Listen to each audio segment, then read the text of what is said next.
Hi, I'm John. And I'm Mandy. And this is our van. It's a VW Transporter T6 2016 model.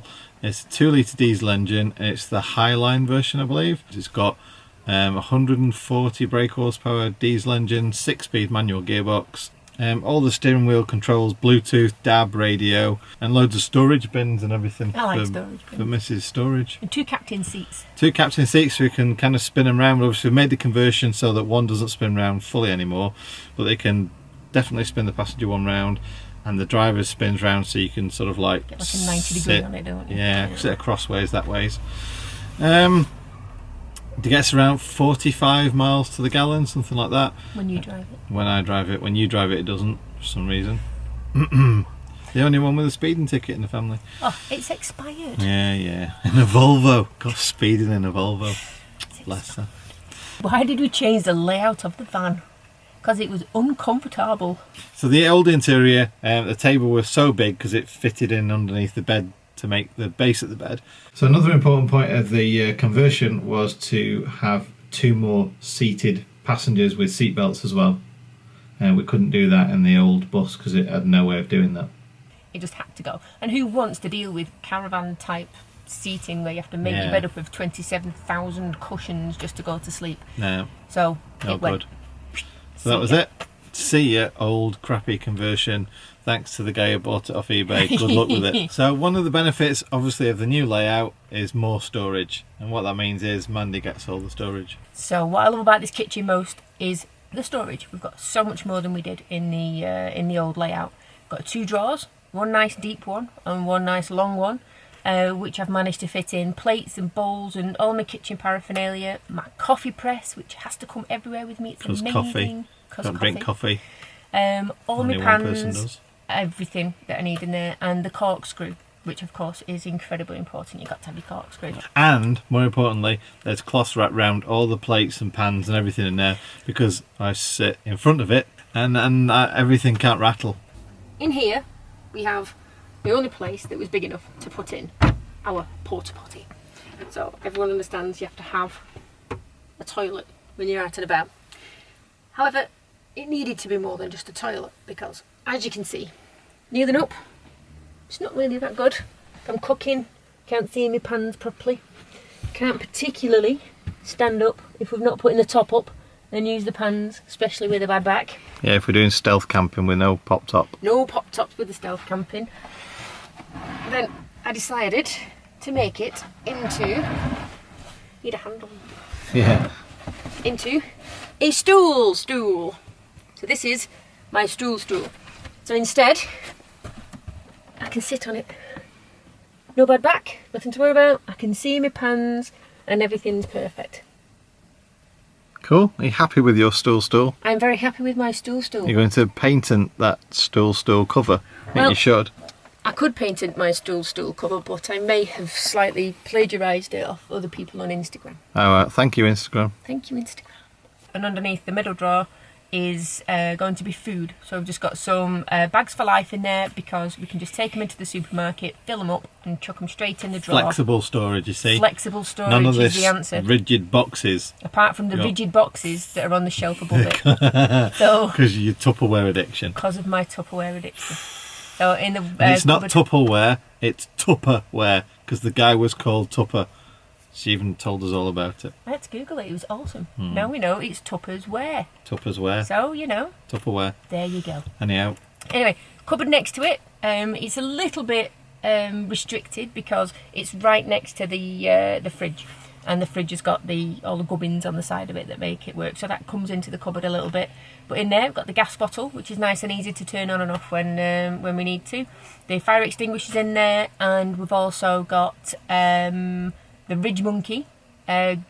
One of two. Ridge so that Monkey you can XL Toasty Maker. Yeah. It's like more than toasties, but you've got 2 so that you can do chips and toasties. Yeah. Or even spuds and all sorts of stuff, so yeah.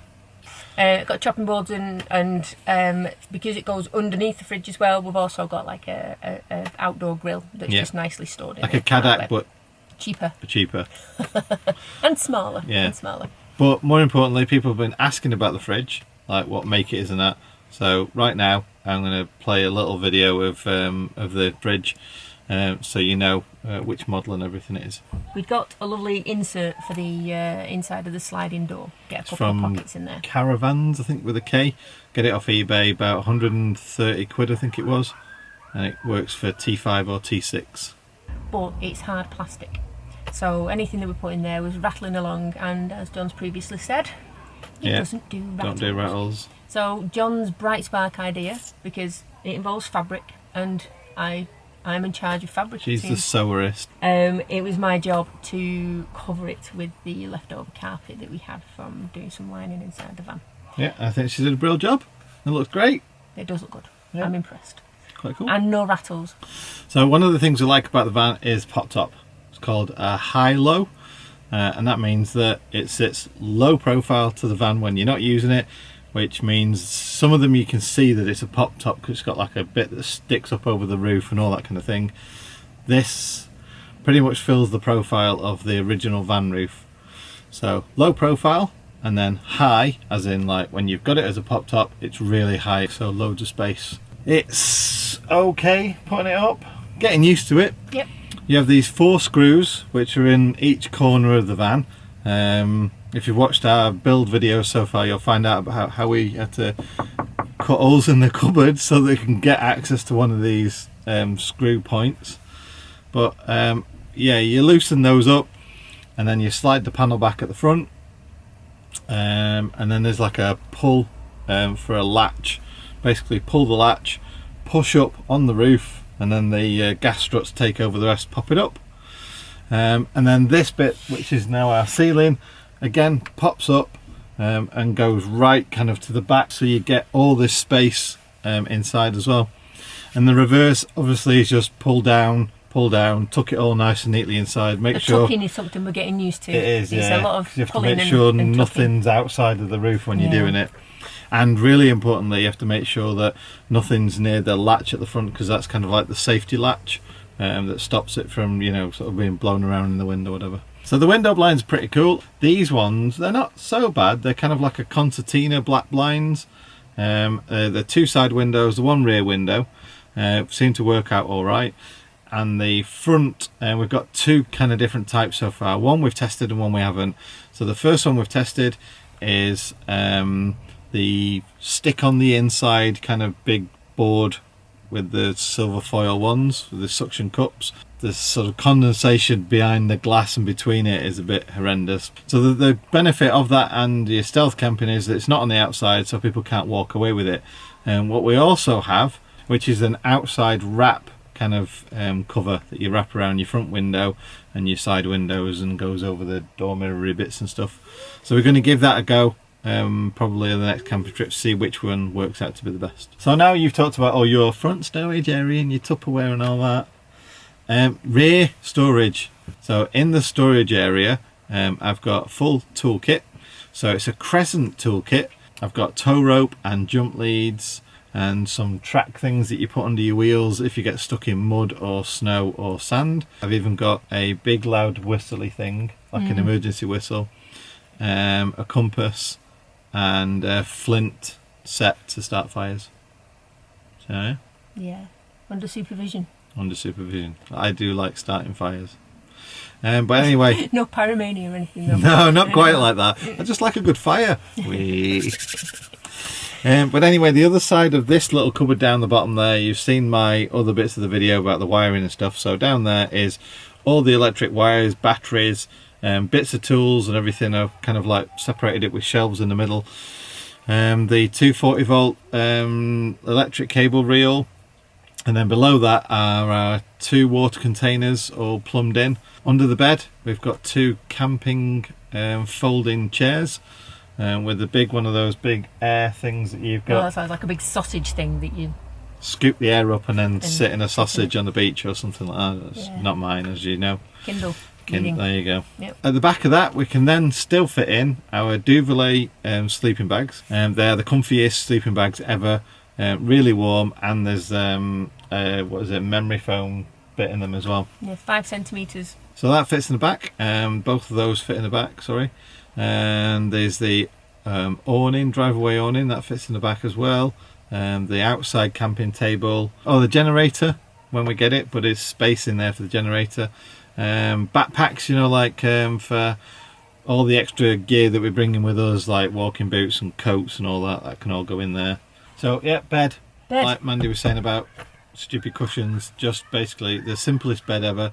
It took me about 3 weeks to organise where I was getting the bed from, looking at beds, this, that and the other, talking to people, going seeing different ones, asking them for video demonstrations, all that kind of stuff.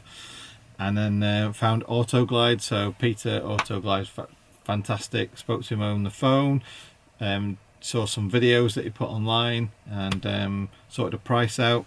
Wasn't the cheapest, I think.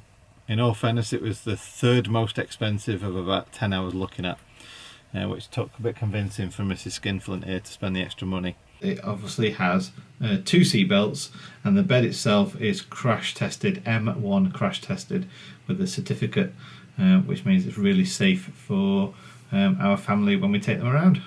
But crucially, it's one handle at the front to put the bed down, bit of weight on the top, clicks in place. And then this one has got an electric solenoid to release the spring to pull it back up.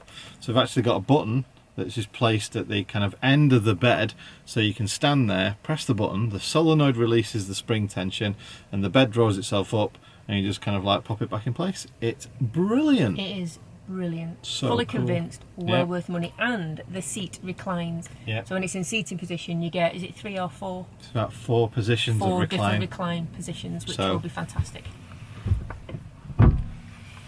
So like there that. You go. Back up again. Dead easy. So travel plans. Travel plans. We've got some things actually planned, and that's why there was a mad rush on finishing by Easter. We are going to Tour de France later in the year, so we're going some mountain stages. And with it being the Tour de France, you could literally just rock up anywhere, side of the road. We spent 3 days on a grass verge with beach on one side and the road that the bikes came down on the other. It was amazing. If you've not watched it, there's some 4K drone videos and all that kind of stuff as well from when we were there a few years ago. Yeah, Brit stops. Yeah, Brit stops, as long as the pubs are still working, because some of the pubs shut down, unfortunately. But yeah, Brit stops, absolutely fantastic. It's kind of, you pay with your patronage to a nice meal, some alcohol, and they give you a space in the car park. Seems fair to us. So generally no facilities, so you have to use everything that's on board. When it's off season, like kind of October, November time, no one's interested, all the campsites are shut down, but you still want to go enjoy yourself, still get alright weather. So we've, for the first time, stayed in an Asda car park. And the staff was so nice, even honestly. They offered us to use their facilities if we needed the showers and things. So yeah, that was cool. Thanks, Asda. Yep. So if you are in the UK, travelling around, as long as you're respectful, you can always stay in an Asda car park. Drunk people walking around the car park in the middle of the night and boy racers out for a meet-up doing wheel spins, that's another story. Yeah. But, you know, that's just what it is when you camp somewhere that's open to the public. Yep. So that was it, really. That's our van tour. I hope you've been watching the series. I hope you've liked it all. Don't think you're going to give up now. I think what we'll probably do is, like, maybe once every couple of weeks or a month we'll do another one, showing where we've been or stuff we might have changed or little hints and tips or something. And I think so there might be another one in a week's time, which is going to be all the tools and everything we used and all the products and stuff we bought, where we bought them from, to do the conversion, because a lot of people have been asking about that one, how much it cost, etc. All that kind of stuff's all in there. So, and then another people said they got loads of questions for us, so probably, because I don't want to make it really long, this is probably another stupid long one. So we're probably going to do another one, which is a Q&A, where we'll answer all your questions. So I've got a few going on the list already. So if you do have any questions about caravans, motorhomes, campervans, conversions, or how to make a stool seat for your toilet, then Mrs. Sowerist will answer those questions. Yep. So thanks very much for watching, and you take care, have safe travels and all that kind of stuff, and we'll see you again. Bye.